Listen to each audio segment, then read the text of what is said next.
कधीच नाही चुकणार तुमचे फेवरेट टीव्ही शोज झी5 सोबत, तेही एकदम फ्री.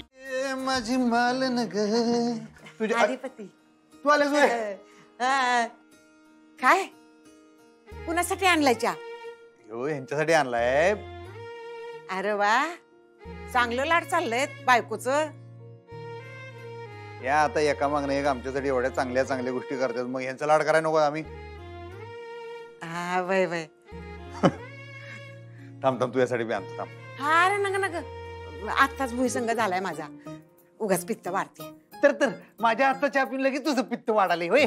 नाही नाही असं काही नाही, दुसरा कप आणतील ना ते आपण अर्धा अर्धा घेऊ. हा ग नग नग, खरंच नग नग, मला मी मी जाते, तुमचं चालू दे.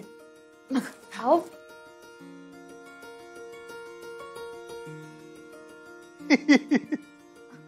घ्या. कसं झालं सांगा. 1 ते 10 मध्ये मला मार्क द्यायचे बरं का? हा सांगा.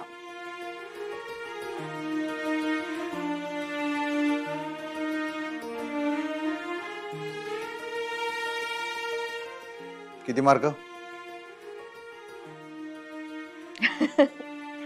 पैकीच्या पैकी 10 पैकी 10 गुण. हे वगैरे आता काय तर आमचं मन राखायचं म्हणणं. खरं खरं सांगा. अहो नाही, खरंच छान झाला चहा. बघा हे पण टॅलेंट आहे तुमच्यात. होय काय? मग टाक काय अमृत तुल्य. हा खरं तर चांगली आयडिया आहे, काय हरकत आहे. आपल्याकडे सेंद्रिय गुळ सुद्धा आहेच आहे, चहा पण एवढा सुंदर आहे, काय हरकत आहे. तर तेवढंच बाकी आहे हो. आता काय काय करायचं माणसानं? शाळा बी बघायची, फॅक्टरी बी चालवायची, आता अमृत तुल्य बी टाकायचं. हा एका आयुष्यात काय काय करावं? मल्टीटास्किंग करणं हे सुद्धा टॅलेंट असतं. ते प्रोजेक्ट वाले बी हेच काहीतरी म्हणत होते, मल्टी टास्किंग काय तर असं काहीतरी. थांबा 1 मिनिट थांबा. ओके बाळा बोल. हा नवीन प्रोजेक्टचं चालते की? बघे की आलो की, यायलाच लागलो मी, आता येतो. आलो बघा मग. हा ठीक आहे. हे बघा हे असं आहे, कुणीकडनं टाइम मिळायचा आता तुमच्या मल्टीटास्किंग साठी आणि तुमच्या अमृत तुल्यसाठी. वंक्याचा फोन आलता, ते नवीन प्रोजेक्ट संदर्भात काहीतरी त्याला बोलायचंय, तिकडे जायला लागेल. बर ठीक आहे, पण काहीतरी खाऊन जा ना. नाही नाही आता टाइम नाही, आता अर्जंट जायला पाहिजे. तो जरा गडबडीत होता. हो अर्जंट आहे म्हणून पोटाकडे दुर्लक्ष नाही करायचं. खाऊन घ्या आणि मग जा. अहो ना आता टाइम नाही तर. बर ठीक आहे, मी डबा पाठवते फॅक्टरी. हा तुम्ही काय ऐकाय नाही होय की नाही? आमच्या पोटात काहीतरी ढकलल्याशिवाय तुम्हाला काही चैन नाही. पाठवा पाठवा. हो काय?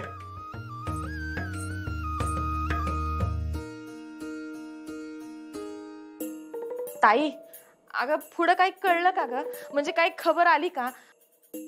म्हणजे एवढं समजा होऊन बी कसं, म्हणजे तू एवढी शांत कशी काय बसू शकतेस ताई? अगं बोल की, काय तर बोल की, पुढं काय? दुर्गे जरा शांत राहा की. अगं आईचं वय बघ, ती खबर काढेल, पण तिला वेळ नको कधी यायला. भय ताई, पर अगं तू तुला दिसत नाही आम्ही काम करतोय ते? शांत राहा. भुवे भुवे, अगं काय झालं? तू बस, तू शांत हो. शांत शांत हो. दुर्गे पाणी आण. वय तू शांत राहा. शांत बस बस. हे पाणी घ्या आधी. हा शांत शांत.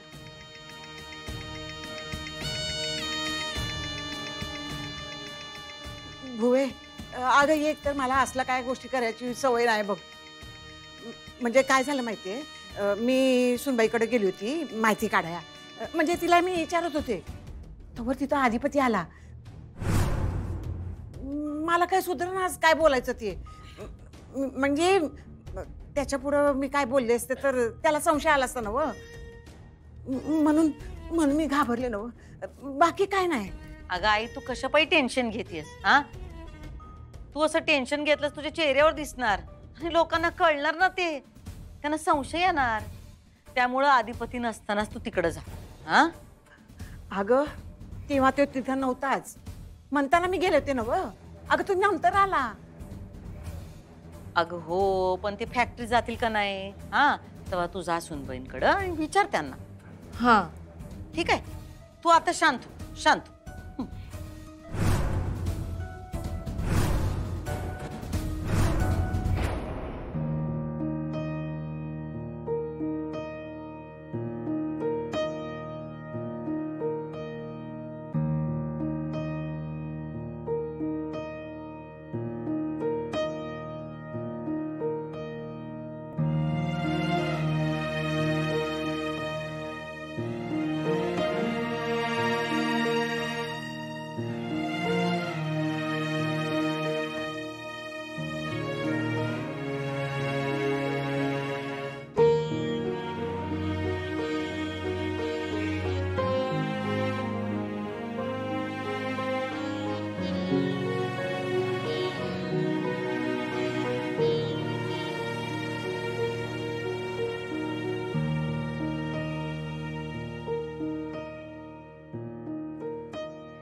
बाबा चहा, हे काय आहे सगळं? अक्षरा, तू बघितलंस का? मला खजिना सापडलाय अक्षरशः. काय ते बाबा? अगं, चारुलताची ही डायरी आहे. चारूनं तिच्या हस्ताक्षरामध्ये काही गाणी लिहिली आहेत, मराठीतली भावगीतं. बघ ना. बाबा हो, केवढं छान अक्षर आहे त्यांचं. अक्षरा, तू फक्त आता तिचं अक्षर बघतेस, तू चारूला गाताना ऐकायला हवं होतास. काय सुंदर गायची माहितीये चारू. तुला माहितीये, मी आधी तिच्या गाण्याच्या प्रेमात पडलो, तिच्या आवाजाच्या, आणि मग चारूच्या प्रेमात पडलो. बाबा हे सगळं कुठे होतं इतके दिवस? म्हणजे ही वही तुम्हाला अचानक कशी काय सापडली? अगं, काय झालं, मी सकाळी जरा किचन मध्ये गेलो होतो, मला पाणी हवं होतं म्हणून. तर तिथं अधिपती होता. त्याचं लक्ष नव्हतं माझ्याकडे. तो चहा करत होता, पण चहा बनवताना तो असा मस्त गुणगुणत होता ग. मी ऐकत राहिलो त्याचं गाणं. त्याचं गाणं ऐकलं आणि अक्षर मला मला चारूची खूप आठवण आली. म्हणजे राहावेच ना मला. मग मी आपल्या ह्या सगळ्या जुन्या आठवणी काढून बसलो. त्याच्यात मला ही डायरी सापडली खूप दिवसांनी. तुला माहिती आहे अक्षरा, चारूला आणि मला मराठी गाणी भावगीतं खूप आवडायची. म्हणजे तिला गायला आवडायचं, मी ऐकायचो. मस्त मैफिली चालायच्या आमच्या. चारूने अधिपतीच्या गळ्यात सूर आहे हे खूप आधी ओळखलं होतं बरं का. तिने खूप आधी, म्हणजे अधिपती लहान असताना तिने मला सांगितलं होतं की हा मुलगा खूप छान गाईल. आणि ती गाण्याचे संस्कार करायची त्याच्यावर. म्हणजे तो पोटात असताना ती गायचीच, पण नंतर सुद्धा म्हणजे त्याला झोपवताना रोज ती काहीतरी गाणं गायची. आणि अधिपतीलाही सवय लागली होती तिच्या गाण्याची. तिनं गाणं म्हटल्याशिवाय झोपायचंच नाही तो. चारूचं खूप मोठं स्वप्न होतं ग, की अधिपतीने शिकावं, उच्च शिक्षित व्हावं, आणि त्याच्याबरोबर त्यानं गाणं जोपासावं, जमल्यास गाणं शिकावं. सारखं म्हणायची ती. बघ ना, अधिपतीने ना शिक्षण पूर्ण केलं ना गाणं शिकला. चारूचं एकही स्वप्न पूर्ण झालं नाही.